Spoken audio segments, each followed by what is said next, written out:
absolutely pathologic situations for any animal or human is to be able to access repeated dopamine surges without effort or any pursuit that's self-directed or that's directed, I should say. So for instance, cocaine, a drug which potently increases dopamine, or methamphetamine, which potently increases methamphetamine, but doesn't require any sort of adaptive action pursuit except to acquire the drug and spend money on it. No sacrifice. So what ends up happening is the circuit that gets rewarded is only the drug-seeking behavior, and no other behavior will give the kind of potent dopamine release that cocaine or methamphetamine will, which is why they are so pernicious. Now, likewise, Right. I'm not... Well, plus they have that powerful reinforcing effect, right? So not only do you get that kick, but what's reinforced by the dopamine release is the behaviors that were right prior, particularly right prior to the ingestion. And if all that is the drug-taking behavior, that's all that develops. That's right. You build that monster inside your head. That's right. So I can see where you're going on the pornography front. Right. So I was starting to get a lot of questions. I was kind of surprised. I thought, well, I'm male and,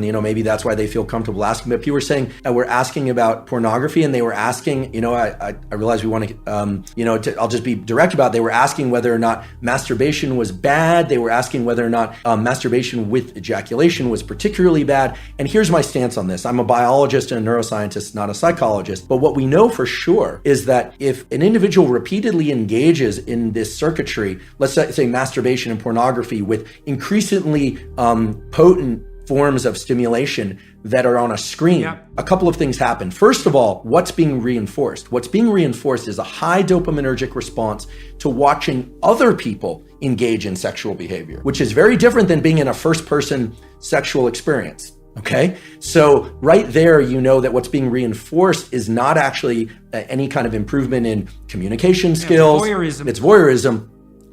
And as these questions started to come in more and more, I started to realize there was a lot of kind of undertones of people talking about fear of or experience with sexual dysfunction that clearly pornography can lead to. And here I'm specifically talking about males. I actually don't know the literature on females. So here I'm talking about... Females don't use visual pornography to the same degree. I see. They use literary pornography. I see. So, and then you start to think about, okay, what happens in the cascade or the arc of sexual arousal and orgasm? What happens is that initially there's it's parasympathetically dominant, meaning if somebody is too stressed, they actually can't engage in sexual behavior. The arousal response doesn't occur. Erection is blunted, but the actual orgasm response and ejaculation is strongly associated with the so-called sympathetic nervous system, which has nothing to do with sympathy. It has everything to do with, it's a kind of a stress response. And then it reverses to a parasympathetic response. And a hormone called prolactin increases dramatically after ejaculation in males. What does that do? That blunts dopamine release and testosterone for a very long period of time,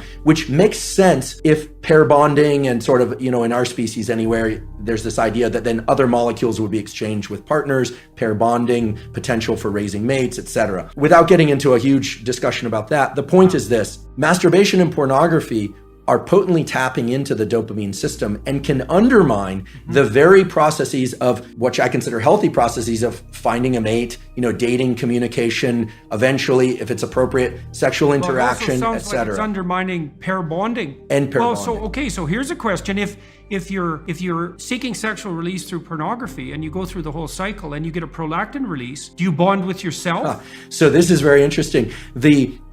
The biology explains it as what's left there is a kind of an open loop, a kind of an emptiness, right? Because bonding with the self is a complicated notion. I mean, there's a healthy version of that, of course, loving oneself and self-referencing. And again, this is more far more your domain than mine in terms of what a healthy self-relation is. But in the absence of a real partner there, absence of real sexual partner, there's an open loop of neurochemicals, including oxytocin and prolactin. The dopamine goes up during pursuit, anticipation, then peaks and then crashes below baseline after orgasm and ejaculation. So this kind of low that people fear is putting them into an amotivated state. We can think of this, if I were to kind of expand on it, would be, it's this kind of neurochemical, psychological equivalent of making your home environment filthy for a while, not actually putting you into this positive amplification of dopamine. So it depletes the dopamine system. And it's likewise in drugs of abuse and addiction, it eventually depletes the dopamine system. Initially, there's a huge dopamine surge with drugs of abuse like methamphetamine and cocaine. dopamine. But over time, people are using more and more to achieve what is not such a great high. You even see this a little bit with kind of consumption of energy drinks. Like people are taking more and more chemicals within their energy drinks, and they're thinking about loud, fast music, energy drinks. It's kind of stacking of dopaminergic tools. Now that's not as pathologic. In fact, there are some energy drinks I'll occasionally drink and I enjoy them.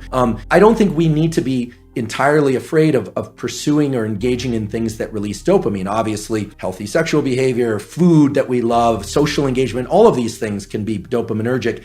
It's the big peaks in dopamine that are not associated with any prior effort or organization of self that are particularly dangerous for the human being. Yeah, well, you could see that's a cardinal danger of affluence then. That's right. This is why the children of that's right. You cannot get rats addicted to cocaine if they live in their natural environments. Is that right? You can only get rats addicted to cocaine if they're isolated rats in a cage. Yeah, they won't bar press for cocaine in a natural environment, and it's because they have alternative sources of dopaminergic gratification. Very interesting. So it's very interesting. Yeah, the children of very wealthy people who are overindulged, I've seen that many times, many times, and it is a very sad sight. Yeah, well, they're not optimally deprived, eh? And that issue of optimal deprivation, that's a killer issue for an affluent society. There's an additional issue with pornography, which is not often discussed, which is that, remember, guys in particular, the brain is a learning prediction machine. And if I'm not trying to say that all pornography is bad, but there are good data to support the idea that if your brain learns to be aroused by watching other people have sex, it is not necessarily going to carry over to the ability to get aroused when you're one-on-one with somebody else, right? Especially young kids who are consuming a lot of pornography, the brain is learning sexual arousal to other people having sex. So you're going to program yourself into being a voyeur, or just create challenges in sexual interactions with peers, with a real partner. Right? Mary Harrington has the 3 laws of pornodynamics, and the second law of pornodynamics is the law of FAP entropy. And it says that whatever you start out wanking to will get progressively more intense over time. And I think that this is sort of speaking to that ever sort of escalating amount of the wildness that you need to watch in order to get an ever decreasing stimulus that comes back. And here I'm approaching this only through the lens of biology, right? I'm not a psychologist, and I'm certainly not political in any way. At least not. I have ideas about politics, but I just don't discuss them publicly. But the idea here is that I'm not saying pornography as a stimulus is bad or good. What I'm saying is, in its availability and its extreme forms, it's a very potent stimulus, and very potent stimuli of any kind, extremely palatable food, extreme pornography, extreme experiences like bungee cord jumping, those set a threshold for dopamine release. And Anna will tell you that, and I'm sure she did, that the higher the dopamine peak, the bigger the drop afterwards. And it's not that you drop to baseline, you drop below baseline. Again, it's not, these things aren't good or bad, they just have to be controlled in a way, because when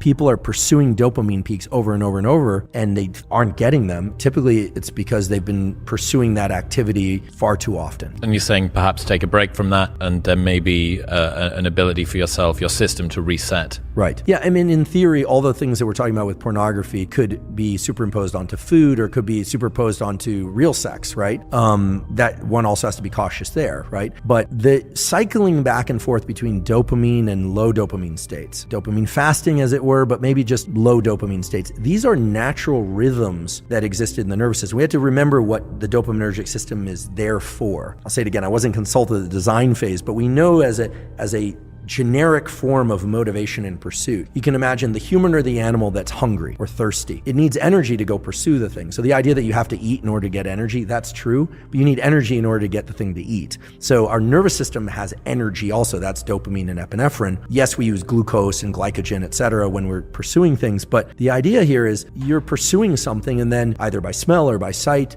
you think you're on the right track. So you go down that track, and then, there it is. You get some berries, or you get, let's get prehistoric about this, or you get to kill the prey and eat it, and then it gives you energy to continue this pursuit or to reproduce. I mean, there's a reason why humans and other animals seek out reproduction, is that every species, but certainly humans, have 2 innate desires built into them. Whether or not they decide to actualize this or not is the desire to protect young and make more of its own species. Every successful species does that. Even if people don't have children, in general, people care about children.